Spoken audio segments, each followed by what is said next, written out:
જય શ્રી કૃષ્ણ. જય હો, મંગલમય હો. હા, આજનું સૂત્ર છે, કિસ નામ સે પુકારું દાદા. પૂજ્ય દાદા પાંડુરંગ જે કરોડોના દિલમાં આજે પણ બિરાજે છે. વિશ્વનો કોઈ જ ખૂણો એવો નથી કે જ્યાં પૂજ્ય દાદાના સ્વાધ્યાય વિચારો પહોંચ્યા ન હોય. એમ તો ઘણા સંપ્રદાયોના ધર્મના વિચારો ફેલાયા છે, મોટે પાયે ફેલાયા છે. દરેકના ધર્મની પ્રવૃત્તિઓ ફેલાય છે, એમાં કોઈ જ શક નથી. ધર્મ તો બધે સરખો જ છે. કોઈ ધર્મ લૂંટવાનું, મારવાનું, ખૂન કરવાનું, જૂઠું બોલવાનું નથી કહેતો. ધર્મ એક જ છે. પણ જે સંપ્રદાયો થયા છે એમાં ધર્મની પ્રવૃત્તિઓ કેવી છે એ વિચારવા જેવું છે.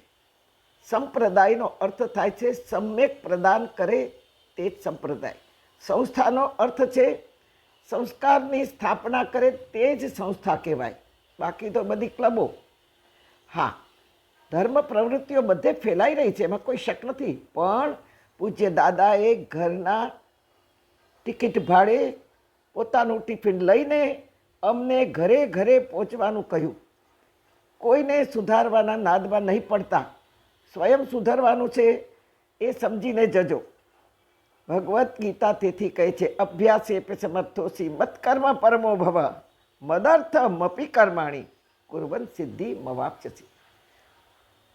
તું અભ્યાસ કર. હવે આ મકાન જે બંધાય છે એમાં બેગારીઓ, મજૂરો જે રેતીના, માટીના, પથરાના ઉચકીને તબડકા લઈ જાય છે, એને અભ્યાસ કોઈ નથી કર્યો, પણ મતકર્મ કર્યું છે. ભગવાન કહે છે અભ્યાસ એટલે સ્કૂલમાં ભણવા જવું એ તો પછીની વાત છે, ડિગ્રી લેવી એ પછીની વાત છે. પણ ધર્મ ન સમજાય તો તું મારું કામ કર. અધ્યાત્મ ન સમજાય, મારું કામ કર. શ્લોક ના આવડે, મંત્ર ના આવડે, કાંઈ વાંધો નહીં, તું મારું કામ કર. મત કર્મ પરમો ભવ. અમારા દાદાએ બ્રહ્મચિંતન કરતા કરતા કરતા બ્રહ્મસૂત્રો, વેદો, શ્રુતિઓ, સ્મૃતિઓ જેના રગ રગમાં છે એવા પૂજ્ય દાદા બ્રહ્મર્ષિ છે.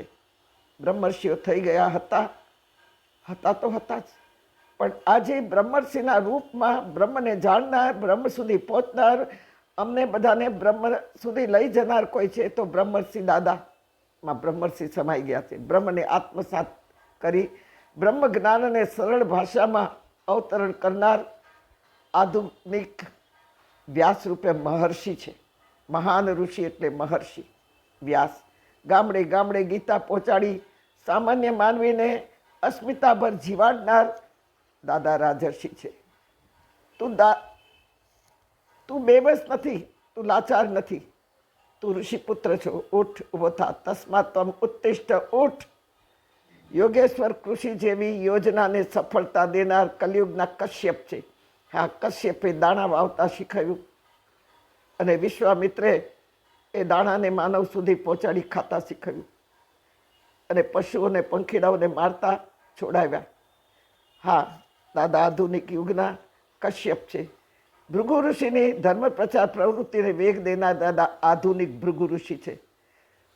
સુખદેવજીની શ્રીમદ ભાગવત સર્વપ્રથમ આ પૃથ્વી પર પ્રગટ થઈ પરીક્ષિત નિમિત્ત બન્યા.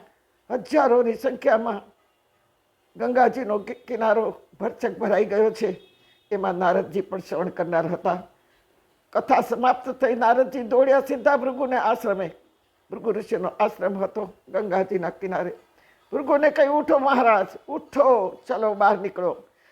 આજથી ધર્મનો ધ્વજા લઈને આપણે નીકળીએ છીએ. સનાતન ધર્મની રક્ષા કરનાર જો કોઈ દોડ્યું હોય પહેલું તો નારદજી અને ભૃગુ.